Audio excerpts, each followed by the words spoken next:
Apa artinya ini? Artinya kita sudah harus mulai punya pemikiran arek zamanku sama arek saiki beda. Wali kelas itu adalah salah satu guru yang biasanya memang anak-anak sangat sayang dengan wali kelasnya karena merasa dibelani. Ya. Gitu. Nah, iya kan Mas.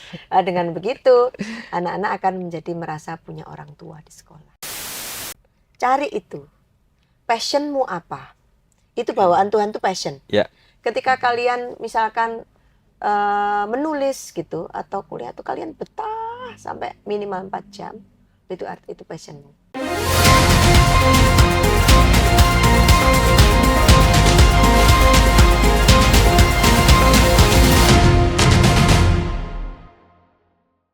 Sri Untari Bisowarno lahir di Blitar pada 20 September tahun 1967. Ia dikenal sebagai salah satu figur perempuan Jawa Timur yang konsisten memperjuangkan pemberdayaan masyarakat, terutama melalui gerakan koperasi, pendidikan, dan kebijakan publik. Saat ini, ia mengemban amanah sebagai Ketua Komisi DPRD Provinsi Jawa Timur, serta Sekretaris DPD PDI Perjuangan Jawa Timur, posisi yang menegaskan perannya dalam memperjuangkan isu-isu strategis di bidang kesejahteraan rakyat, pendidikan, kesehatan, dan pemberdayaan perempuan.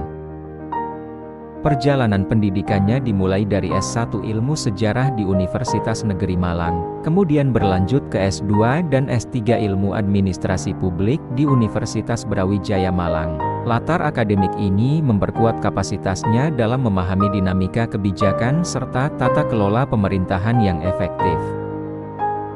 Konsistensinya dalam berkarya mengantarkannya meraih berbagai penghargaan tingkat nasional, di antaranya Satya Lencana Wira Karya dari Presiden Republik Indonesia, Penghargaan Bakti Koperasi dari Kemenkop UKM, Women Achievement Award dari Universitas Indonesia dan Kemen PPPA, serta Penghargaan Tokoh Koperasi dari Pemerintah Provinsi Jawa Timur. Kariernya dimulai dari dunia pendidikan, menjadi guru di berbagai sekolah di Kota Malang sejak tahun 1988 hingga akhirnya dipercaya sebagai Kepala Sekolah SMP Pancasila Pasuruan pada periode 1992 sampai 1996. Dedikasinya dalam pengembangan koperasi pun tumbuh sejak ia menjadi pembina primer Puskowan Jadi pada 1996 sampai 2001, dan kemudian menguat ketika ia aktif di Dewan Koperasi Pimpinan Wilayah Jawa Timur 2016 sampai 2020. Sejak 2019, ia menjabat sebagai Ketua Umum Dewan Koperasi Indonesia, memperjuangkan modernisasi dan kemandirian koperasi di tanah air. Di dunia politik, kiprahnya dimulai ketika ia terpilih sebagai anggota DPRD Kota Malang periode 2004 sampai 2009, kemudian menjadi Ketua Fraksi PDI Perjuangan DPRD Kota Malang 2009 sampai 2014. Konsistensi dan integritasnya mengantarkan ia memimpin fraksi PDI Perjuangan DPRD Jawa Timur pada tahun 2023, sebelum akhirnya dipercaya memimpin komisi. Dengan rekam jejak panjang di bidang pendidikan, koperasi, dan parlemen, Sri Untari Bisowarno terus menunjukkan komitmennya dalam memperjuangkan kesejahteraan masyarakat Jawa Timur, terutama melalui kebijakan yang berkeadilan dan berorientasi pada pemberdayaan rakyat. Profil ini menggambarkan sosok pemimpin yang bekerja dengan hati, berpijak pada pengalaman panjang, dan selalu terinspirasi untuk membangun masyarakat yang lebih mandiri dan sejahtera.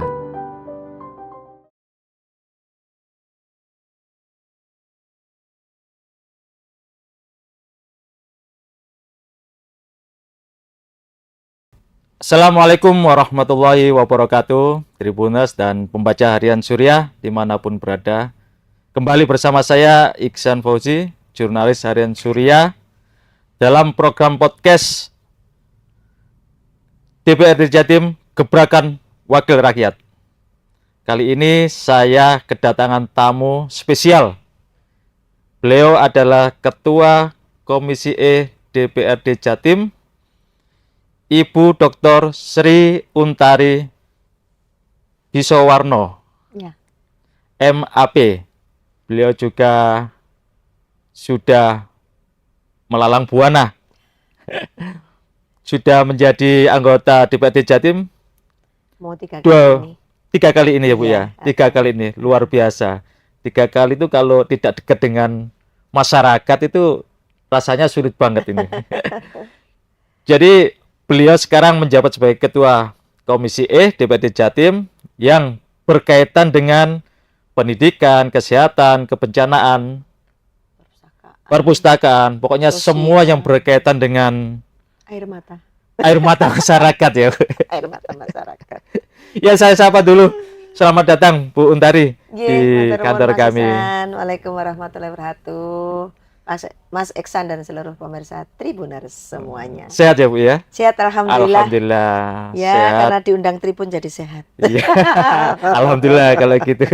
Dengan cuaca yang cerah begini agak mendung. Mendung-mendung dikit tapi Iya. isis kok Mas. Oke. Enak, jadinya nggak panas. Tribuners dan pembaca harian Surya, kali ini kita akan membahas tentang tema menguatkan pendidikan, karakter dan nasionalisme di kalangan siswa.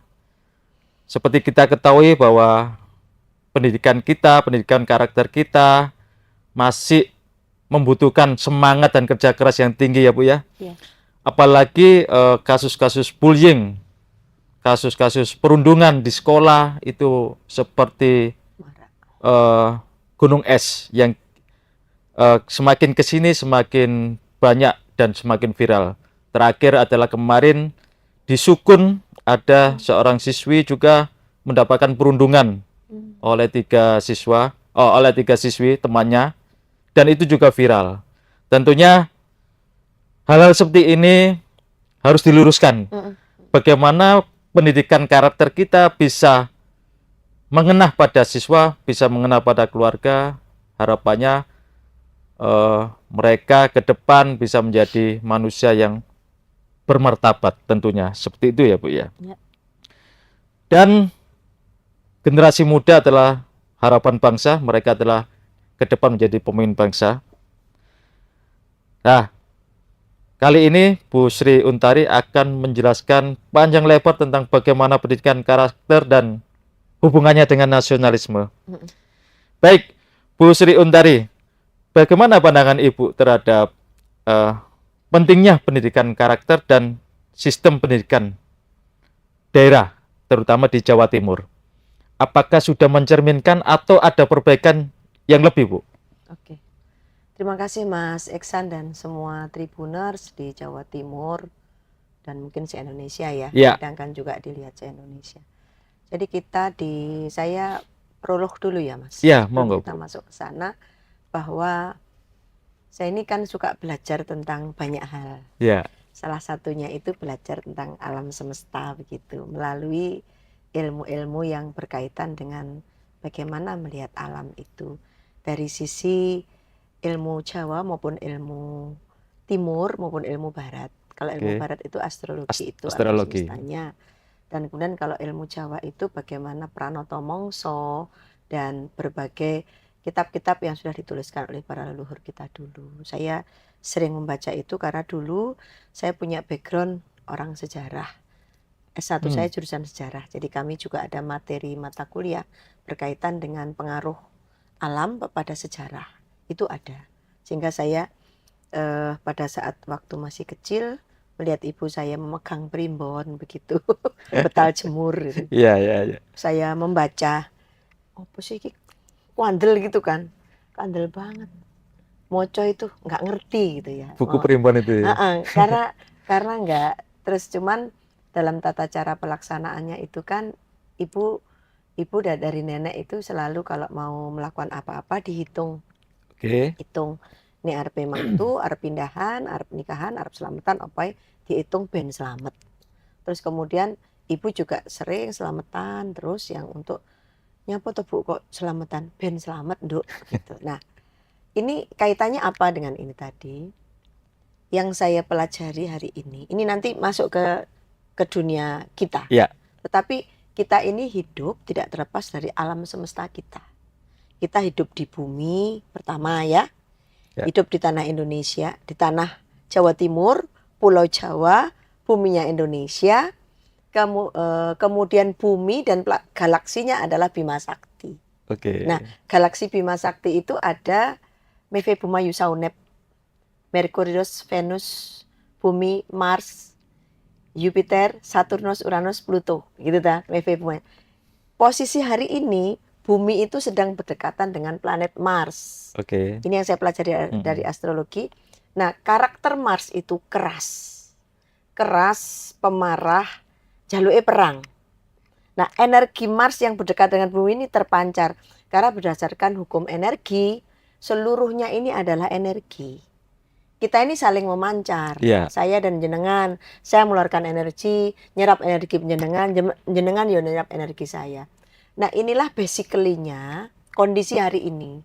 Jadi Mars yang keras ini memancarkan energi kekerasan ke bumi. Ini jarak waktunya panjang. Sekitar 30 tahun panjangnya Mars ini energinya melingkupi bumi, sehingga karakter orang-orang di bumi ini menjadi seperti sekarang ini. Karena Keras. terpancar dari Mars energi tadi. itu. Nah, maka berdasarkan teori astrologi yang semacam ini, kita kemudian mencoba untuk membangun teori di bumi. Teori di bumi Indonesia itu bagaimana caranya kita tetap memiliki nilai-nilai yang luhur, nilai-nilai yang memiliki keadaban, nilai-nilai yang dibangun agar Indonesia lestari. Minimal itu kita berbicara Indonesia 100 tahun. Untuk menuju Indonesia 100 tahun masih dibutuhkan 25 tahun lagi. Ya kan? Tahun 45. Tahun 45. Sekarang 2025. Baru berapa? Baru 75 tahun. Iya. Ya kan? Masih butuh waktu 25 tahun lagi. 25 tahun, benar kan Mas? 45 sampai dengan 25. Oh, 80 tahun ya? 80 tahun. Ya. 80 tahun. Kurang 20 tahun Indonesia emas itu. Nah, dalam 20 tahun Indonesia emas itu apa yang harus kita siapkan?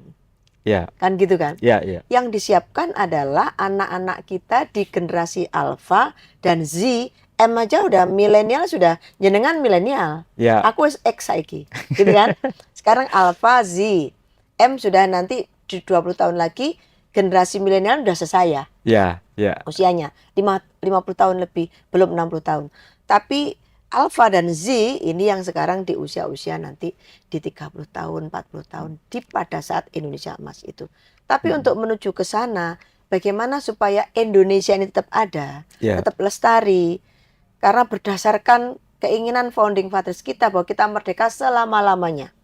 Kan pembukaan di dalam Undang-Undang Dasar 45 bahwa sesungguhnya kemerdekaan itu ialah hak segala bangsa. Oleh sebab itu maka penjajahan di atas dunia harus dihapuskan.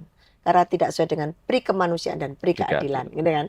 Disusunlah kemerdekaan Indonesia dalam sebuah bentuk seret. Gitu. Nah, nilai-nilai ini yang disusun dalam pembukaan Undang-Undang Dasar 45, di sana ada 5 Pancasila itu, walaupun tidak disebut Pancasila, tapi ada nilainya, ada 5 itu ada. Ini harus terwariskan terus sampai ke papan pun Indonesia ada.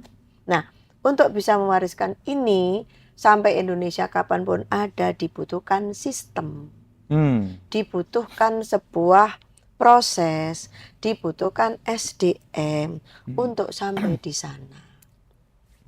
Negara kita ini presidennya udah ke-8. Ya. Tapi kan bolak-balik begini. Dari Bung Karno ada karakter building, Bung Karno berhenti ada Pak Harto, pendidikan Pancasila, Pak Harto berhenti reformasi, nggak terlalu ada format. Ya. Tapi kemudian muncul format pendidikan karakter ini, Mas. Untuk mentransformasikan Indonesia ini dari tahun 45, 65, 98 sampai 100 tahun ke depan agar Indonesia lestari dengan tetap Pancasila sebagai pijakan. Karena ini adalah 5 hal universal yang diakui oleh bangsa-bangsa di dunia. Karena Bung Karno pernah pidato di PBB, The 5 of Principle of Indonesia itu 5 ini dan diakui oleh PBB sebagai nilai-nilai universal. Jadi tidak salah apabila breakdown dari Pancasila ini salah satunya menjadi pendidikan karakter untuk diwariskan kepada generasi muda kita dalam rangka mencapai minimal 100 tahun Indonesia ke depan. Indonesia emas 100 tahun itu. Tapi apa yang menjadi tantangan kita luar biasa banget. Nah, oleh karena itu hari ini saya diundang untuk podcast ini. Saya semangat. Saya dengan penuh semangat berangkat untuk bisa saya ikut memberikan Ya, karena Bu Untari pernah jadi guru, pernah jadi kepala sekolah, pernah jadi ya sudah jadi ibu, sudah jadi nenek gitu kan. Artinya saya sudah mengalami kehidupan yang panjang. Saya bisa memberikan transfer nilai-nilai ini dari ayah ibu saya dan sekarang kepada anak-anak dan cucu-cucu kita ke depan, di mana mereka lah yang akan pegang pemerintahan, pegang semua lini di 100 di Indonesia emas 100 tahun. Jadi prolog kita ke sana ya, Mas. Ya. Saya nariknya ke belakang banget. Tapi kita nggak bisa terlepas dari itu. Iya, betul. Karena hari ini kita hidup di galaksi Bima Sakti bernama Bumi, bernama wilayah Indonesia. Ini day to day orang harus sadar itu, Mas. Saya berharap melalui podcast ini orang tuh harus sadar sekarang ini dia itu ada di mana. Maksud saya bukan sekarang. Kita ini posisinya ada di mana? Kita tidak ada di awang-awang. Kita ada di bumi yang bernama Indonesia. Ada di planet namanya Bumi, ada di galaksi namanya Bima Sakti. Dan ini mempengaruhi perilaku sekarang. Perilaku kita. Jadi kalau ada nuansa orang ingin marah gitu, itu memang ada energi dari Mars itu ya. Energi Mars. Oke, baik. Tapi untuk menyiapkan generasi muda, ini kan butuh pendidikan yang berkarakter, Bu ya.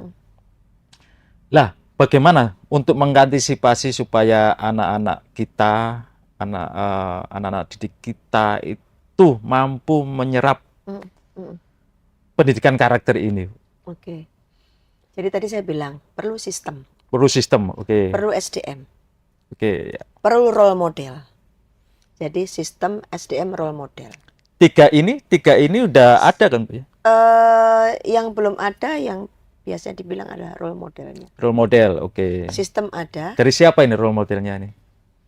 Elit menurut saya. Elit. Elit apapun itu. Elit apapun itu tuh apa? Elit politik, elit birokrasi, elit agama, elit industri, elit masyarakat, dan seluruh elit yang lain. Artis juga ya? Iya, yang bisa jadi contoh, jadi role model. Indonesia itu tipologinya masih memiliki karakter meniru. Karakter meniru ini sangat cocok kalau kita itu punya role model. Maka Ki Hajar Dewantara 100 tahun yang lalu sudah menyampaikan, ing ngarsa sung tulodo, ing madya mangun karso, tut uri handayani. Yang pertama ini, ing ngarsa sung tulodo, di depan memberikan contoh. Maka bagi semua saja yang berada di depan sedang memimpin, baik dalam komunitas kecil maupun gede negara, ayo tadi contoh. Contoh yang bagus. Dimulai dari ketua RT. Oke, ya. Jemaah pengajian, jemaah gereja, jemaah pura dan sebagainya. Mari kita memulai jadi contoh. Mulai dari RT, Mas, sampai yang tinggi. Kalau itu terjadi, insya Allah proses menuju Indonesia emas 100 tahun itu akan terjadi. Ini di role model ya, Mas. Role model. Sekarang sistem. Negara sudah membangun sebuah sistem yang namanya pendidikan karakter. Ada 18 elemen pendidikan karakter itu yang harus dimiliki oleh seluruh anak-anak kita. Oke, tapi sebentar, Bu, sebelum mengarah ke sana, Bu. Bukannya sistem pendidikan kita berubah-ubah ya? Iya. Kurikulum kita udah berubah-ubah ya? Sedih saya. Nah, itu apakah tidak membingungkan bagi pendidik? Saya yakin bingung. Saya yakin bingung ya pemirsa.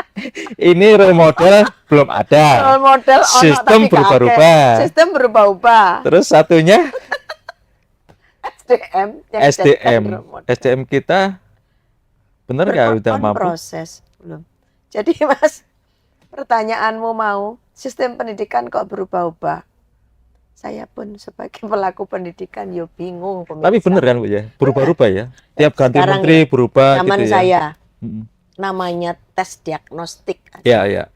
Lalu sekolah itu arek iku duduk wong tuane sing bingung, arek dhewe sing daftar sendiri tes selesai. Mari ngono berubah menjadi kurikulum apa iku mbiyen iku ya. Wis macam-macam lah. yang menurut saya sampai hari ini kan yang habis kurikulum merdeka, terus ini kurikulum baru ada yang menjadi membingungkan memang karena begini Mas. Di masa Bung Karno ada yang namanya membangun negara itu melalui pola pembangunan nasional semesta Oke. berencana itu 8 tahun. Mm-mm. Pak Harto pun ada namanya Repelita. Ya, Repelita ini 5 tahun ya. induknya adalah GBHN. GBHN. Nah ini bener di Bung Karno ada BPNSP, di sini ada GBHN. Iki GBHN gak ono di reformasi iku. Makanya Ya. akhirnya maju mundur, gonta ganti. Ini yang harus Karena tidak menjadi ada. kritik.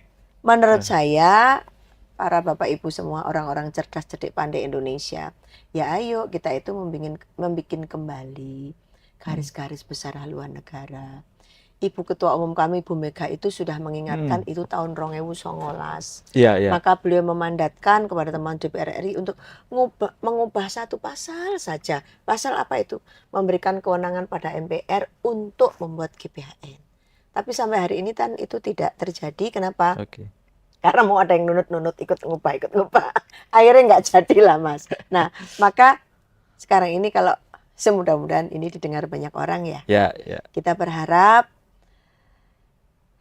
ada sebuah pemahaman bersama-sama seluruh unsur di dunia pengambilan keputusan, baik itu pemerintah maupun parlemen untuk kembali memiliki garis-garis besar haluan negara. biar ya. tidak gonta-ganti. Ya. Karena gonta-ganti itu sesuai selera. Ya. Kenapa? Karena memang di dalam Undang-Undang Pembangunan Nasional itu membangun ini tergantung visi misi presiden terpilih Ya. dan kepala daerah terpilih. Visi misi presiden terpilihnya apa, kepala daerah terpilihnya apa? Ya wis iku sing ndeloki kok. Ya, Karena nggak ada harusnya ada sinkronisasi dong. sinkronisasi Maksudnya ada, yang tetapi Fondasi. visi misinya kan nggak selalu sama. Ya. Gitu kan, sehingga ini menjadi problem kita untuk bisa membangun dengan konsisten. Nah harapannya, mari kita bersama-sama terus menggelorakan dan menyuarakan agar Indonesia ini ke depan itu patternnya itu ada set ngono tekan gon, ya. iya kan enggak? Set. Zigzag gitu. Jadi akhirnya nggak nyampe. Coba hari ini Iya. perputaran ekonomi sudah posisi melemah. Ini saya ini kan masih mimpin koperasi. Ya. Koperasi saya paling jelek tahun 2025 hasilnya karena kira-kira turun begini. Nah ini mas sistem, kembali ngomong sistem tadi ya. Jadi harus ada sistem yang bersifat permanen dalam jangka waktu berapa tahun. Nanti kalau ada yang bantah, kan ada RPJMN 30 tahun, tetapi masih berbicara tentang bagaimana sesuai visi misi presiden terpilih, kepala daerah terpilih. Jadi tidak bisa ini dipakai secara nasional. Coba nyenengan Persani, 10 tahun Pak Jokowi apa, Pak Prabowo ini 5 tahun apa, kan berat. Berubah. jadi saya mikir, aduh nek ngene terus kapan ya Indonesia kita maju. Kayak ngomong pingin gak usah atau Korea, kayak Singapura, kayak Thailand. Thailand sing kepala negaranya raja dan sering pemberontakan negaranya, perdana menterinya di kudeta dan sebagainya. Tapi kok ekonominya tetap baik.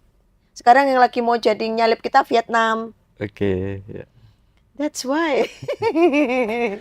Oke. Ayo. Itu persoalan yang menjadi kendala kita ya. Tapi kalau di tingkatan Jawa Timur, secara konkret, apakah sudah ada yang telah dilakukan oleh DPRD Jatim, termasuk yang Komisi Bu Untari ini, terhadap untuk mengintervensi atau melakukan pengawasan terhadap pendidikan karakter ini di Jawa Timur? Kita mengimplementasikan pendidikan karakter itu di semua sekolah. Sekolah yang diampu provinsi, yaitu SMA, SMK, dan SLB. Tingkat provinsi. Sederajat SMA ya. Ada 18 karakter yang harus dikenali anak-anak. Pertama, religius, kedua jujur, ketiga toleransi, 4 disiplin, 5 kerja keras, 6 kreatif, 7 mandiri, 8 demokratis, 9 rasa ingin tahu, 10 semangat kebangsaan, 11 cinta tanah air, 12 menghargai prestasi, 13 bersahabat atau komunikatif, 14 cinta damai, 15 gemar membaca, 16 peduli lingkungan, 17 peduli sosial, 18 tanggung jawab. Wah, kayak Mas nilai yang Banyak. diangkat. Dan semuanya penting. Semuanya penting. Penting semua. Kalau anak-anak semuanya bisa berkarakter 18 ini, keren. Iya. Adakah? Ada. Dah, ya. Anak-anak yang berprestasi itu, dan Jawa Timur sampai hari ini gudangnya anak-anak berprestasi yang masuk di semua perguruan tinggi di seluruh Indonesia paling banyak se-Indonesia. Paling banyak ya. Paling banyak. Artinya walaupun penduduk kita kalah dengan Jawa Barat, kita kan 41, Jawa Timur kita 41, Jawa Barat 47. Tetapi anak-anak yang berprestasi itu secara nasional paling tinggi anak-anak Jawa Timur. Artinya kita yo lek pamane dalam kenelangsaan itu masih iso bangga-bangga. Dalam kenelangsaan kita masih bisa berbangga anak-anak kita banyak Banyak prestasi itu ya. Iya. Itu yang menghasilkan prestasi ya, patut kita apresiasi ya. Tapi mungkin ada temuan dari Bu Untari di sekolah-sekolah itu yang kira-kira pendidikan karakternya butuh ditingkatkan lagi gitu ya. Iya Mas. Kan Jawa Timur ini kan unik ya Bu ya. Jawa Timur itu kan masyarakatnya ada masyarakat Arek, Pantura, Mataraman, bineka banget dibandingkan dengan daerah yang lain. Lah, nggak gampang loh Bu. Ngelolainnya kan nggak gampang tuh Bu. Iya. Dengan masyarakat yang berbeda-beda ini. Ada nggak temuan-temuan dari Bu Untari ketika berkunjung ke daerah yang lain terkait dengan pendidikan? Ada. Terakhir saya kemarin ke SMA Negeri 1 Blitar. Oke. Saya mencoba melihat bangku ketika saya sekolah dulu. Saya lulusan SMA Negeri 1 Blitar. Jadi ternyata anak-anak sekarang tumbuh lebih tinggi daripada zaman saya. Ruangan kelasnya sama. Ya. Saya mencoba merasakan di mana saya duduk waktu itu dan kemarin. Saya merasakan waktu itu padahal saat kelas itu arek 40 lebih. Bisa 42, 45. Sekarang hanya 32 kalau nggak salah kemarin, atau 38.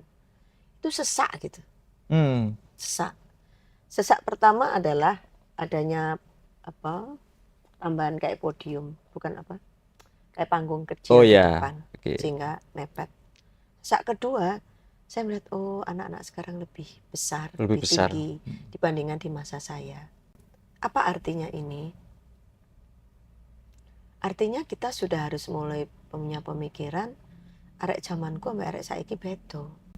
Pertama dari sisi fisik ya Mas. Ya. Fisik. Ketika fisik anak-anak itu lebih bongsor dibandingkan anak-anak sekarang. Anak dulu. Itu saya melihat mereka jauh lebih aware di urusan-urusan berkaitan dengan seksual. Kalau anak bongsor zaman ya. dulu, karena ketok gede, ya. Masih umurnya sik didik, warake gede. Jadi kan menjadikan seperti orang dewasa. Zaman saya sekolah dulu, olahraga katokan pendek ngene iki Mas, kaosnya pendek kan. Iku gak ono arek lanang jahil. Ya. Roke yo mek sakmene kaos kakian. Gak ono arek lanang jahil. Mungkin ono ya 1-2 tapi saya tidak pernah dijahilin lah. Ya. Gitu. Tapi kebanyakan tidak. Nah, maksud saya begini, kita harus memulai untuk melihat bahwa transformasi genetis anak-anak kita 40 tahun yang lalu dengan hari ini udah beda. Jadi pertama harus diciptakan sekolah yang tidak padat begitu. Padahal sekarang udah berkurang kan? Isi kelasnya harus dikurangin. Isi kelasnya kan udah berkurang. Kalau dulu mungkin zaman saya kan 47, 48 gitu. Saiki 38. Mungkin 38 Mas. 38 ya. Menurut kepala sekolah, saya nggak menghitung bangku, tapi menurut beliau 38. Jadi wis berkurang. Jadi dalam konteks ini kita mencoba untuk melihat anak-anak kita ini, satu, fisik yang tumbuh dengan cepat, dua, arus informasi yang sangat deras dan tidak ada screening terhadap informasi. Sehingga kami menemukan di teman saya sesama aktivis itu yang dia punya lembaga-lembaga yang menangani anak-anak ini anak-anak bermasalah. Salah satunya adalah CSD, 12 tahun udah hamil. Oke. SMP kelas loro, SMA kelas 1 nggak lulus karena harus menikah. Ada yang dipaksa karena pernikahan dini oleh orang tua, ada yang MBA. Nah, ini jumlahnya besar. Jadi pengajuan izin untuk anak-anak di Menikah. bawah 18 tahun menikah, jumlahnya di Malang Raya besar. Iya. Terutama Kabupaten Surya Malang banyak. dan Tribun pasti tahu itu, Iya. punya data. Data kami di Malang Raya ini terbesar di Kabupaten Malang. Iya. Dan itu daerahnya di beberapa kecamatan, misalnya kayak Singosari, Poncokusumo, itu termasuk yang paling besar. Itu yang keprihatinan kita. Sehingga kalau tadi kita sampai, ya apa generasi muda kita? Ada tantangan yang sangat kuat, yaitu arus informasi yang deras. Betul. Tanpa adanya screening baik dari orang tua, dari Kominfo ya negara ya, Iya. yang untuk bergerak menutup ini, Memfilter ini ya. memfilter ini. Anak-anak kita ini bebas mengambil informasi apapun dari ini. Ini tuh bikin kita hero, bikin kita zero juga. Iya. Oleh karena itu, menurut saya 18 karakter tadi itu yang harus dimiliki anak-anak itu harus menjadi, ya bahasa saya bahasa indoktrinasi. Tetapi indoktrinasi nilai-nilai kan nggak apa-apa. Iya. Indoktrinasinya Itu- bagus ini, Bu. Kan indoktrinasi yang bagus, karena tanpa indoktrinasi yang cukup, nilai-nilai itu hanya akan sekedar jadi pengetahuan. Ya. Kalau sekedar jadi pengetahuan itu tidak bisa jadi habit. Oke. Padahal yang kita butuhkan adalah habit. Kalau sudah ada habit nanti jadi karakter. Kalau sudah jadi karakter akan jadi nasib. Ya. Mas. Berarti masalah kita di dunia pendidikan berkarakter ini bertambah. Tadi Ibu menyebutkan 3 ya. Ini tambah 1 ini. Arus informasi yang begitu deras. Iya. Lah, Iki nggak iso dielakkan ini. Iya. Apalagi dengan AI coba hari ini. ya. Kompleks ya. Sangat kompleks. Jadi Maka peran negara ini harus harus secepat mungkin, Bu. kuat. Nah, Secepat mungkin. tapi gini Mas, kita juga harus mencetak guru-guru berkarakter. Harus diakui 80% guru baik. Ya. Tapi 10-12% gitu ada yang belum baik. Oke. Nah, ini yang kemudian akan menjadi role model yang negatif. Oke. Ya. Ya kan? Ya. Di sekolah, ini kan guru jadi role modelnya anak-anak. Di rumah orang tua jadi role modelnya anak-anak. Di masyarakat, ya tokoh masyarakat jadi role model. Ya. Sehingga dia itu ada di sekolah, ada di rumah, ada di masyarakat, punya role model. Sekarang kita sistemnya maju mundur, role modelnya gak tepat, SDM-nya gak ono, terus ya apa coba? Aku dhewe yo bingung Mas ngrasakne negaraku. Empuh kadang-kadang ya apa ya, aku biyen gak terlalu sama ibu saya, paling nduk sinau ngono kan, kudu pinter, ngono tok iku wis mancep ya Mas. Iya. Alhamdulillah, mestinya dari orang tua yang baik dan bijak itu carilah, ya berusahalah untuk mencari 1 atau 2 orang tua lain untuk diajak supaya ayo apa sih apik nih aku sampean tiru yo. Kayaknya itu Mas. Anu ya, apa namanya itu? Penularan, Menularkan kebaikan. menularkan kebaikan. Best practices Best practice, ya. itu ditransfer. Oke. Kan bahasa gampangnya nular, Ya. iya kan? Jadi jadikan epidemi. Ya. Epidemi tapi positif. Aduh, saya kalau kadang-kadang meneng nih, ya apa ya negara aku gitu atau enggak yang ngono. Karena dalam situasi kayak gini, terutama arus informasi yang saya sangat khawatir. Jadi ini pesannya ke Komdiki ini. Pesan saya kepada Komdiji dan kepada semua yang punya gadget, Ya. bijak. Tentunya ada aturan dari pemerintah kan untuk membatasi, Dan terutama untuk anak-anak pertama ini ya. itu ono pembatasan. Kedua, saran saya mohon di sekolahan iku ono waktune nyekel HP iku kapan. Ya. Jangan HP dibiarkan ada di tasnya anak-anak. Pagi masuk sekolah, bikinkanlah kotaan begitu yang ada plastiknya, dikasih nama sendiri-sendiri, HP-nya masukkan itu ditaruh, ditata yang rapi. Kok waktu netet metu istirahat jukuun HP ini. Jangan pada saat dilakukan pembelajaran itu HP-nya dipegang sama Dipegang, anak. ya. Kecuali sedang melakukan pembelajaran audio visual. Oke. Yang anak-anak harus buka HP. Kalau tiap hari bisa dibegitukan, mengurangi. Ini di sekolah. Ya, ya. Lalu di rumah orang tua tolonglah awasi putra-putrinya HP-nya. Mintakanlah password-nya. Bikinlah komitmen seminggu sekali orang tua ngecek. Komitmen dengan ya. anak.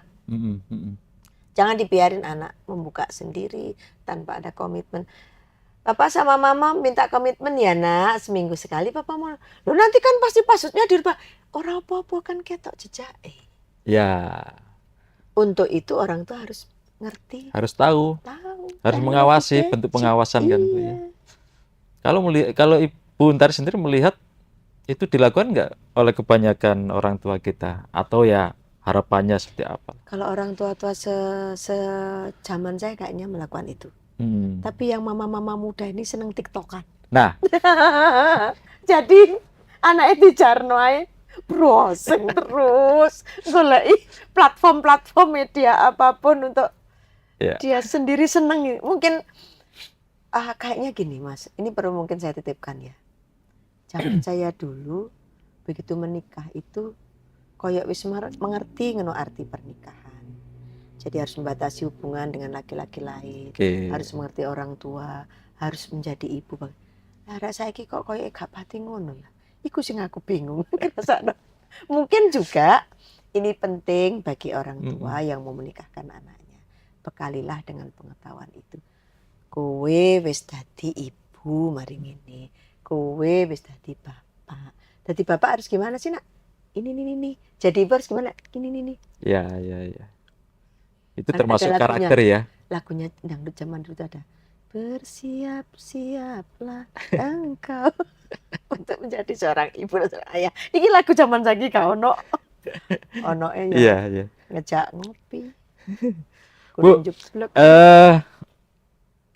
Bu Untari sering mendengar atau mendapatkan masukan Bu yang dikeluhkan oleh sekolah-sekolah di Jawa Timur. Mungkin mereka ada hambatan gitu untuk melaksanakan pendidikan karakter di sekolah. Ada. Itu sering nggak ya?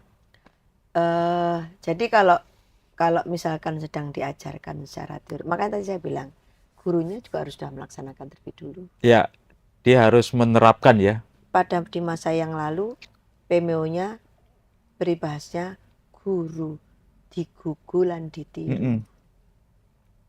Kalau dalam waktu sekarang itu tadi role model. Role model, oke. Role model kan model. Ini model yang dicontohkan. Nah, maka ya gurunya harus jadi role model lebih dulu untuk memberikan pendidikan karakter itu. Maka pada saat kepala sekolah memilih guru yang akan memberikan pendidikan karakter, harus cari guru yang memiliki karakter 18 karakter itu. Kalau enggak nanti sama. Jadi sekolah ini ya harus meleksi betul ya Bu ya. Nanti anak gini, sampean dhewe enggak ngono Pak Bu. Dalam hatinya mereka, teman ngomong ngongkon aku ngono, tiba sampean dhewe enggak. Lah, ini repot kalau kayak gini. Iya. Maka dimulai dari saya mohon para Bapak Ibu kepala sekolah yang akan memberikan pendidikan karakter ini adalah guru-guru yang sudah panjenengan nilai memiliki 18 karakter itu. Supaya anak-anak punya role model. Punya role model. Kalau melibatkan orang tua, Bu, memungkinkan nggak melibatkan orang tua dalam pendidikan karakter ini? Atau memang sudah jalan sampai hari ini? Jalan, tetapi sudah jalan, orang tuanya belum terlalu tahu. Maka diperlukan parenting. Parenting di sekolah yang tidak harus pada saat 1 semester sekali itu hanya bicara nilai rapot. Tapi parenting, orang tuanya datang, diberitahu kami melakukan ini, Bapak Ibu kami harapkan melakukan ini, selesai itu nanti rapotnya dibagi. Bisa jadi juga nggak perlu 6 bulan, 3 bulan sekali parenting. Rutin ya? Secara umum. Lalu ada parenting khusus per kelas. Bikin aja grup WA, satu kelas orang tua wali murid di situ, ada gurunya untuk memberikan parenting. Itu adalah upaya yang kecil, tetapi kalau itu semua dilakukan, itu semua akan bagus. Ini saya kira kalau di sekolah swasta yang bagus ya, di sekolah swasta yang bagus sudah Dilakukan jalan, itu, sudah jalan. jalan ini. Tapi untuk sekolah-sekolah yang negeri, apakah ini juga sudah jalan? Atau hanya yaitu tadi ketika rapotan saat semester baru ketemu, itu pun ngomongnya bukan ngomong Ngomongnya mata pelajaran. ya ya Maka ya. itu kemarin saya waktu di SMA Negeri 1 Blitar itu ada yang mengusulkan begitu, langsung saya sambut baik. Oke. Saya bilang sama Sekretaris Dinas Pendidikan, Pak Har, lakukan ini setahun 4 kali. Pada saat memanggil orang tua itu sifatnya tidak harus karena pengumuman biaya. Ya, Gitu loh. Jangan bosen wong tua itu. Tetapi kasih psikolog untuk memberikan ilmu-ilmu tentang bagaimana mentransfer nilai pada anak-anak berparenting. Bariku terakhir lah anak pengumuman teko sekolahan, urusan biaya-biaya yang terakhir. Tapi orang tua sudah mendapatkan informasi dan ilmu untuk di rumah agar sama dengan di sekolah. ya. Cocok enggak Mas Iksan? Cocok. Makanya saya bilang sama Pak Har, lakukan ya Pak Har. Saya bilang. Nanti sampaikan pada Kepala Dinas Pendidikan Provinsi Jawa Timur, Bu Untari menyampaikan ini sebagai bentuk temuan kita di lapangan bahwa dibutuhkan parenting agar terjadi bonding antara sekolah dan siswa, antara sekolah dan orang tua. Jadi yang aktif tidak hanya komite sekolah, tetapi juga orang tua siswa itu menjadi ikut memiliki anak di sekolah itu. Jadi ini peranan guru BK, bimbingan konseling, itu sangat penting kan? Sangat penting. Sangat penting ya. Catatan saya kemarin saya bilang, Oke. ojo milih guru BK asal lo ya. Guru BK wonge mencocong wah durung-durung ya wegah. Tukang marah, jangan nih. Oh, guru BK kok marah-marah, kerjanya bukan marah tapi merangkul, Oke, ya. mengedukasi gitu. Kalau Saya melihat yakin sistem ini kan memang peran guru BK ini sangat besar untuk besar sekali. membentuk. Tapi kalau karena dengan situasi tidak mungkin hanya ditangani guru BK, ya benar. titipkan pada wali kelas kalau menurut Oke, saya. ya. Wali kelas ini kalau ada ketemu dengan anak-anak. Mm-mm. Entah seminggu sekali atau sebulan sekali, ayo anak-anak ketemu yuk, ibu mau bilang begini, bapak mau bilang begini sama kalian, menciptakan bonding dengan wali kelasnya. Wali kelas itu adalah salah satu guru yang biasanya memang anak-anak sangat sayang dengan wali kelasnya karena merasa dibelani, Ya. gitu. Nah iya kan Mas, dengan begitu anak-anak akan menjadi merasa punya orang tua di sekolah. Itu penting. Menjadi role modelnya tadi ya. Wali kelasnya orang-orang yang merangkul, demokratis, sabar, ojo sing kereng-kereng ngono. Nah, anak sekarang kan nggak bisa dikerasi. bisa Mas. Jadi anak sekarang tuh ajak berkomitmen. Oke. Saya kan juga jadi ibu yang punya anak milenial ya, sama alfa. Saya ajari mereka itu komitmen. Jadi misal mau milih kuliah, saya memang tidak mendewa-dewakan sekolah SD sampai SMP SMA tuh cari yang kayak harus sekolah mahal, enggak saya. Yang penting anakku tak bekali ndek omah, tak sekolah negeri semua anak. Saya enggak ada yang sekolah swasta yang bagus-bagus, enggak. Saya milih sekolah negeri aja, menurut saya sudah cukup. Tetapi saya punya janji sama mereka. Mereka berjanji sama saya. Bikin komitmen ya. Kalau mau kuliah nih, saya panggilkan psikolog untuk melihat minatnya apa. Oke. Ada serumpun pekerjaan yang ke depan akan bisa deh. Kamu pilih yang mana? Kamu pilih, mama ngikuti pilihanmu, tapi kamu harus bertanggung jawab. Sampai selesai, nggak boleh putus di tengah jalan. Yuk, komitmen sama mama. Gitu. Mama akan membiayai, kamu sampai selesai, tetapi kamu harus tuntas. Tidak boleh berhenti di tengah jalan. Aku dulu karena kan sakjane aku kurang pas, nggak bisa. Hari ini juga kamu harus pas, gitu. Maka saya kasih waktu seminggu untuk memilih ini. Kamu lihat referensi macam-macam. Saya juga kasih dia referensi pekerjaan dan sebagainya. Setelah itu kamu pilih, kamu tanggung jawab. Alhamdulillah tiga-tiganya begitu. Iya. Artinya ada peran orang tua juga kan untuk mengarahkan selalu, Mas, anak-anak ini. Iya. Jadi pendidikan dari keluarga juga penting. Sangat penting banget. Kita lo menyerahkan ke sekolah cuma berapa jam? Ya. Di rumah itu lebih berjam-jam. Pulang kalau misalkan tidak full day ya, Jam 1 kan anak-anak sudah di rumah. Jam 1, jam 2. Nah kegiatannya apa kan kita harus siapkan. Sampai malam, sampai pagi lah. Jadi jangan salah kalau kan kebanyakan orang persepsinya anak itu diserahkan pada sekolah. Itu salah. Keliru itu, Bu ya. Keliru kalau saya. Kita sebagai orang tua punyalah nilai-nilai yang diusung, yang ditanamkan dalam keluarga. Apa nilai-nilai itu? Nilai-nilai yang sudah ada di masyarakat kita ambil. Kita tanamkan ke anak-anak kita dan setelah itu kita sampaikan, kamu nanti di sana dididik loh nak oleh Bapak Ibu guru. Tapi di rumah kembali pada orang tua. Orang tuanya kalau, kok ini kok di sekolah kok goblok terus misalkan. Berarti kita di rumah itu tidak pernah mengajak dialog. Saya itu di meja makan dialog, di depan TV dialog, dimanapun berdiskusi dengan anak-anak itu. Sehingga pulang sekolah, tadi apa yang kejadian penting di sekolah apa? Gini, Ma. Oh kalau gitu tuh gini, jadi bahan diskusi sudah sambil makan. Itu. Bu, banyak juga guru yang katakanlah dalam tanda kutip ya dikriminalisasikan, dilaporkan oleh orang tua. Padahal mereka juga mendidik bagus ya, kecuali memang ada niat yang nggak bagus ya. Tapi ini ada dari banyak kasus juga sih, banyak orang tua yang melaporkan guru dan sebagainya. Itu juga mencerminkan pendidikan kita enggak sih? Maksudnya pendidikan karakter kita itu? Bondingnya kurang. Orang kalau sudah bonding nggak akan melaporkan. Maka itu tadi saya ajukan cara teknik saling mendidik di antara orang tua dan sekolah. Bikinlah grup WA per wali kelas. Anak dan guru, orang tua dan guru, maksudnya wali kelas tadi. Untuk apa?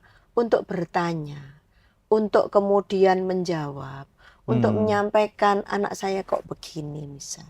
Ada bonding. Kalau sudah ada bonding pasti orang tua itu aduh sakno. Ketika tidak ada bonding maka muncullah kes-kes begini.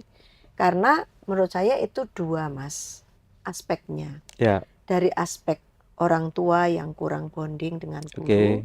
Dua dari aspek guru mungkin beliaunya pas kelepasan, namanya juga manusia.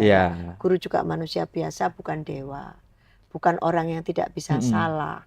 Maka guru mungkin pas kelepasan. Pas anak tidak punya bonding sama dia, wadulah nang ke orang tua. Wadulnya anak pasti ngepik-ngepik dirinya kepada orang tua. Orang tuanya nggak punya bonding dengan guru. Orang tuanya berpikir bahwa, wah ya apa anakku kok begini kan. Laporkan aja pada polisi.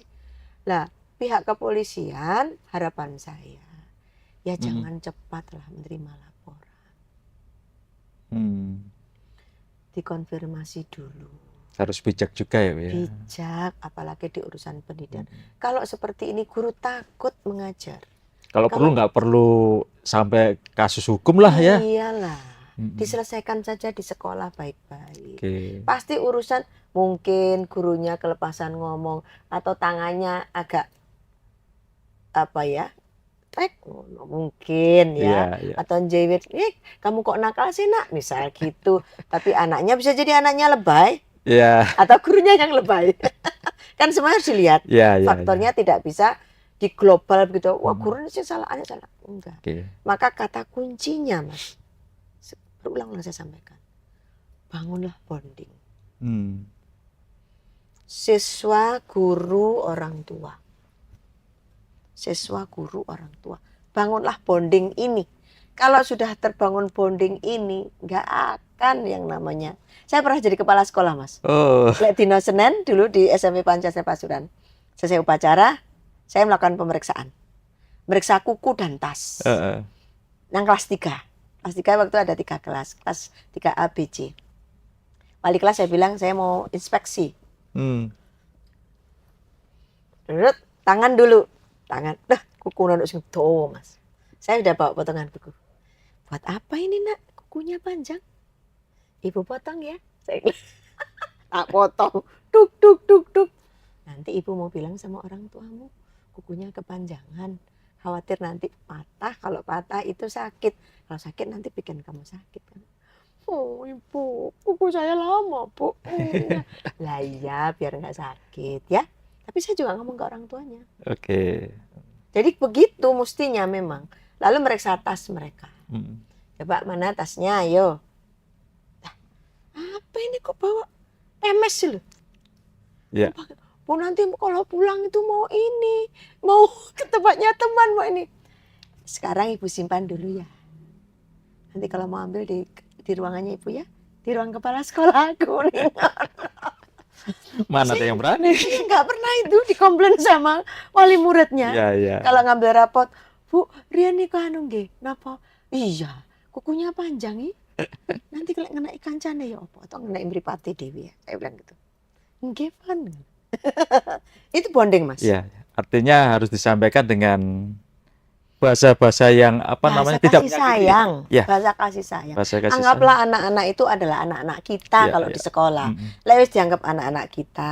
Yo di prestasi yo diunggulkan. Sing durung berprestasi yo dibombong untuk prestasi. Nggak boleh kemudian, kan kita sebagai orang tua tuh kan nggak boleh goblok-goblok no anak. Oke. Nggak boleh kan apa namanya tuh nyapto-nyapto anak. Karena ngomong lek mengo kudu dimong.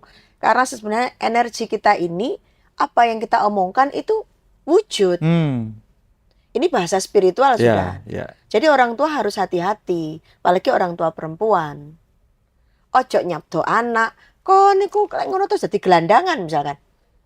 Loh jadi gelandangan temenan kok. Ya. Karena ini energi yang keluar dari orang tua ini, Tuhan ini memberikan sesuatu yang sangat besar pada orang tua untuk bisa membuat anak itu menjadi anak hebat dan menjadi anak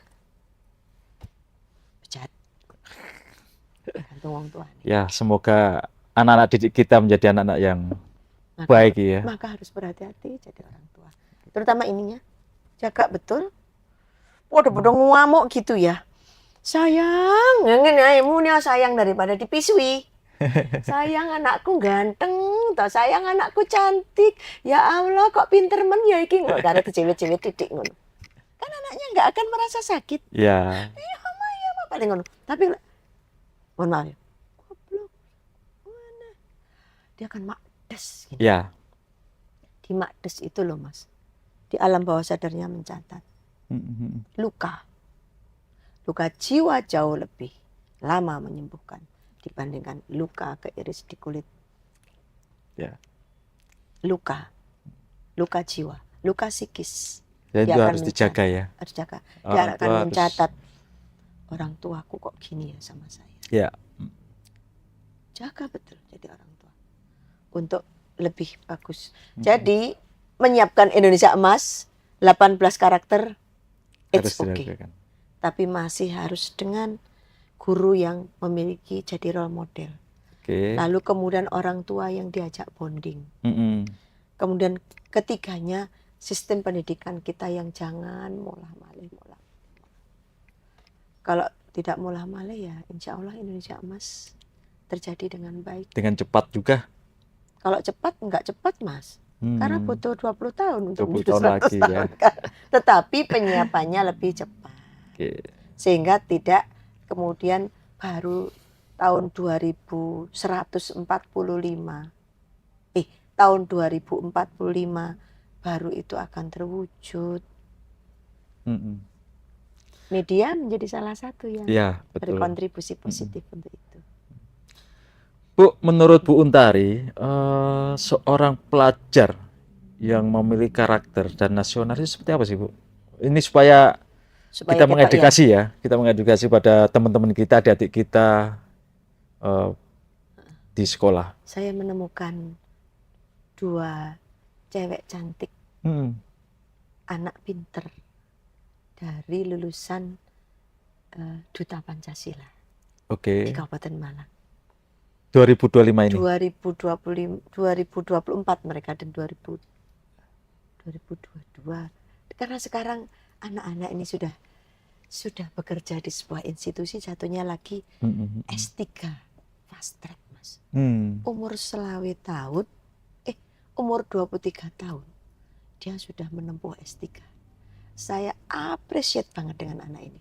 Namanya Moza. Oke. Dia salah satu pemenang Duta Pancasila. Satu lagi namanya Bilkis. Yang ini yang baru saya kenal dengan baik, 2 anak ini. Satu lagi ada Mbak Mbak Zamzami itu. Ini anak-anak ini, anak yang berkumpul di Duta Pancasila ini, kok karakternya baik-baik begitu. Maka saya akan lebih ikut mendorong supaya seperti apa yang dilakukan oleh Yayasan Duta Pancasila ini, memperbanyak anak-anak semacam ini untuk menjadi generasi emas ke depan. Jadi anak yang bernama Moza ini sekolahnya S3. Dia sudah sambil sekolah dia bekerja. Bekerjanya ikut di salah satu WO, Wedding Organization. Cak cak cak cak cak cak cak cak gitu. Maka sampai kemarin, ayo ikut ibu. Kemana ibu? Ketemu tokoh-tokoh. Supaya kamu lebih banyak tahu. Ikut mas, ikut saya. Oke. Lah, ada satu lagi namanya Bilkis, sekarang udah kerja di OJK Malang. Jadi kalau melihat anak-anak ini, rasanya Indonesia nanti indah gitu. Moza dan teman-temannya. Rasanya Indonesia bakal akan lestari. Begitu melihat yang ya Allah, iki apa ya? Melihat yang bukan ke bawah ya, tapi melihat kejadian-kejadian. Mana anak sama anak saling hamil. Anak dihamili ayah tirinya. Anak putus sekolah. Aduh, apakah Indonesia aku akan begini? Tapi saya selalu masih optimis gini. Enggak lah. Mereka pun juga akan jadi orang. Insya Allah mereka akan belajar. Saya masih punya optimisme di situ. Karena menurut saya tidak ada manusia itu tidak menemukan kesadaran. Kalau dua anak ini yang dari Duta Pancasila ini seperti apa sih Bu mereka Bu? Karakter mereka itu Bu yang Bu Untari ketahui? Koyok 18 karakter ini. Termasuk iya? kreatif, demokratis, toleransi. 18 karakter itu ada di dua anak ini. Temu lagi yang kemarin tuh anak laki-laki. Wih, kamu ibu bantu deh nanti untuk jadi seperti cita-cita. Aku senang banget walaupun bukan anakku langsung. Iya. Saya merasa bahwa saya akan membantu mereka untuk mereka sesuai dengan cita-cita yang mereka butuhkan, mereka inginkan. Satu, ibu saya ingin nanti menjadi dewasnya BPJS. Boleh, nanti ibu carikan jalan. Saya telepon, ibu, saya ingin ini apa, seperti ibu jadi politisi. Boleh, ayo tak carikan jalan. Senang sekali saya bertemu dengan anak ini, rasanya jiwa saya seperti terisi gitu. Saya tidak merasa putus asa hidup. Aku kok sing nerusin aku sopo. Tapi alhamdulillah anak-anak saya kandung, ini anak-anak yang seperti dibutuhkan oleh zaman. Jadi saya setelah selesai merawat anak-anak saya sendiri, saya tak mencari anak-anak lain yang saya arahkan untuk bisa menjadi generasi emas ke depan. Oke. Baik Bu Untari, terakhir Bu Untari.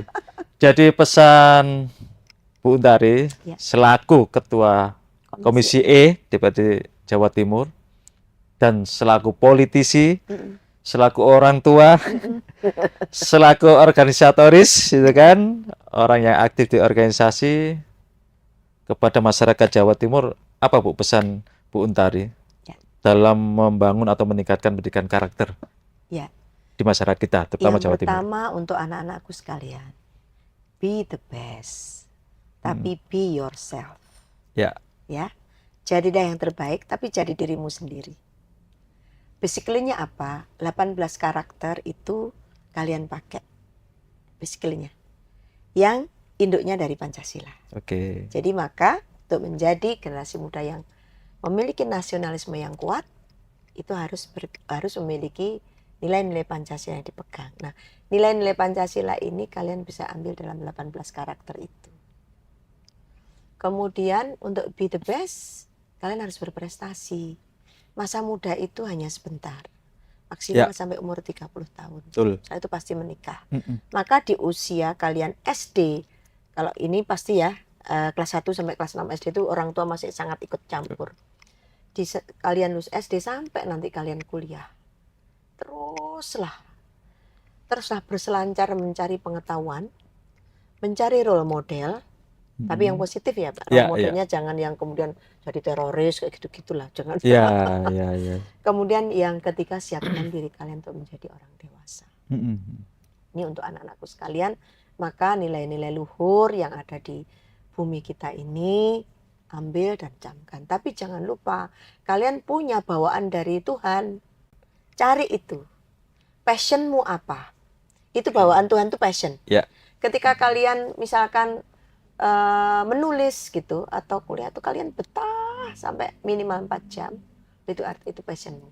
Saya sudah teliti ini. Oke. Di atas 4 jam, orang mau bekerja di atas 4 jam, tetap itu passionnya. Jadi kalau mau milih passion begitu itu. Oke. Maka anak harus punya passion.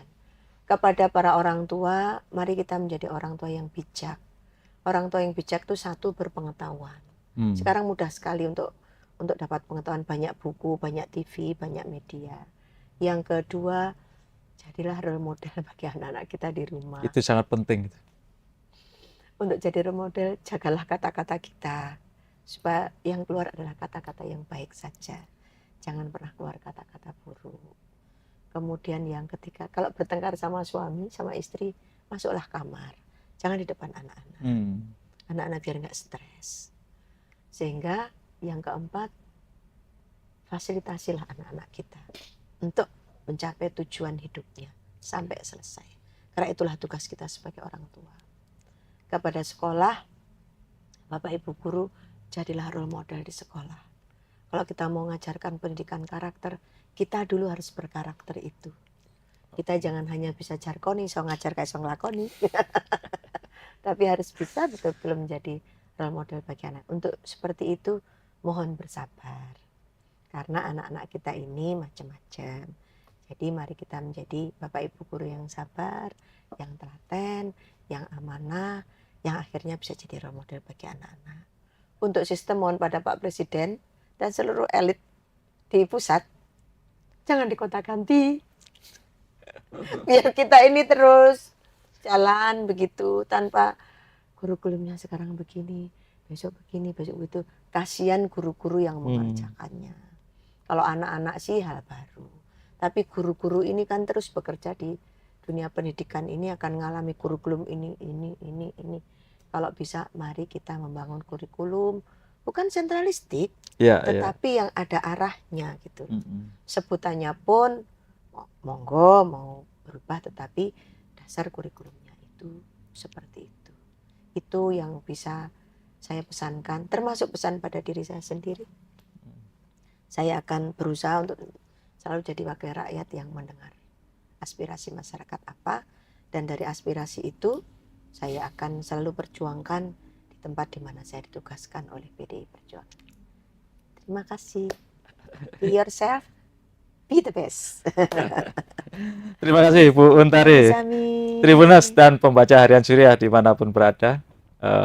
Sekian obrolan kami tentang pendidikan karakter menuju nasionalisme. Kami berharap apa yang disampaikan Bu Untari tadi menjadi cermin dan bisa kita lakukan baik di rumah, di sekolah, di masyarakat, bagi pemangku kebijakan juga, gitu. Karena bagaimanapun juga ini sangat terintegrasi ya Bu ya. Semua integrasi, semua menyatu. Kalau ada, yang paling penting adalah role model. Orang tua, tokoh masyarakat, pejabat elit kita, artis kita, kalau memang menjadi ini ya. Dan untuk Komdigi juga soal media sosial untuk anak-anak, ini sangat penting. Yang tadi Bu Untari bilang, derasnya arus informasi tidak bisa kita bendung. Tentunya bisa melalui Komdigi, bisa setidaknya untuk menghambat arus informasi yang kurang bagus untuk anak-anak. Iya. Baik, terima kasih Tribuners dan pembaca Harian Surya. Bisa ketemu saya di lain waktu dengan anggota DPRD yang lain dalam program podcast DPRD Jawa Timur, Gebrakan Wakil Rakyat. Wassalamualaikum warahmatullahi wabarakatuh. Waalaikumsalam warahmatullahi wabarakatuh.